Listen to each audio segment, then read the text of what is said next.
Serial दीवानी में यहाँ पर मीरा कहती है कि तुम क्यों मेरे साथ ऐसा कर रहे हो पार्थ, मैंने तो तुमसे कुछ नहीं मांगा, ना पैसे मांगे, ना तुम्हारा प्यार मांगा, ना साथ मांगा। वह कहती है कि मैंने कुछ नहीं किया। पार्थ कहता है तुम भले ही नहीं मांगती लेकिन चाहिए तुम्हें सब कुछ, मैं तुम्हें कुछ नहीं दे सकता। इस घर को छोड़कर और मुझे छोड़कर मेरी ज़िंदगी से चली जाओ। गर्व कहता है ऐसा मत करो। मीरा रोने लगती है और वह ज़ोर से चिल्लाता है, कहता है चुप रहो। माँ कहती है कितनी बुरी लड़की है, ऐसे अगर कोई हमें धुतकारे और इतना भला बुरा कहे तो हम कब के घर से निकल जाएं।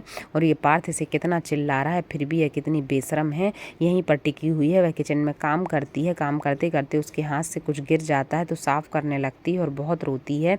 उसे बहुत दुख लगता है और सोचती है कि पार्थ को क्या हो गया, ऐसा क्यों कर रहे हैं। कान बंद कर लेती है अपने, उसे बार बार आवाज़ें सुनाई देती हैं।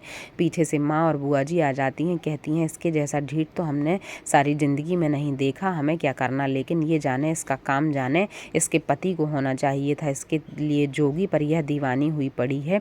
कैसी लड़की है, हम तो कब का इस घर से चले जाते और कभी मुड़कर भी ऐसे पति की तरफ ना देखते जो हमें ऐसे धुतकार कर और घर से बाहर निकाल रहा है। यहाँ पर मीरा जैसे ही पार्थ को परसती है तो गर्व कहता है कि तुम दोनों परेशान हो, तुम्हें एकांत चाहिए, तुम दोनों जाकर अपने हनीमून पर घूम कर आओ। तो पार्थ कहता है कैसा हनीमून, जब हमारे अंदर वैसी फीलिंग ही नहीं है। उन्हें टिकट देता है गर्व और कहता है जाओ शांति से क्वालिटी टाइम स्पेंड करके आओ। उसे बाबा की बातें याद आती हैं, वह फाड़ देता है टिकट और कहता है कि जब हमारे बीच में पति पत्नी का कोई रिश्ता नहीं है, एक दूसरे के लिए कोई ऐसी फीलिंग ही नहीं है, तो हम कैसे घूम कर आएंगे। और पटक देता है नाश्ते की प्लेट, सारे लोग खड़े हो जाते हैं। पिताजी कहते हैं तुमने फिर अपना ड्रामा चालू कर दिया, तुम सुधरने वाले नहीं हो। दादी कहती हैं कल रात भर तुम बाहर थी और तुम बता नहीं रही हो मुझे।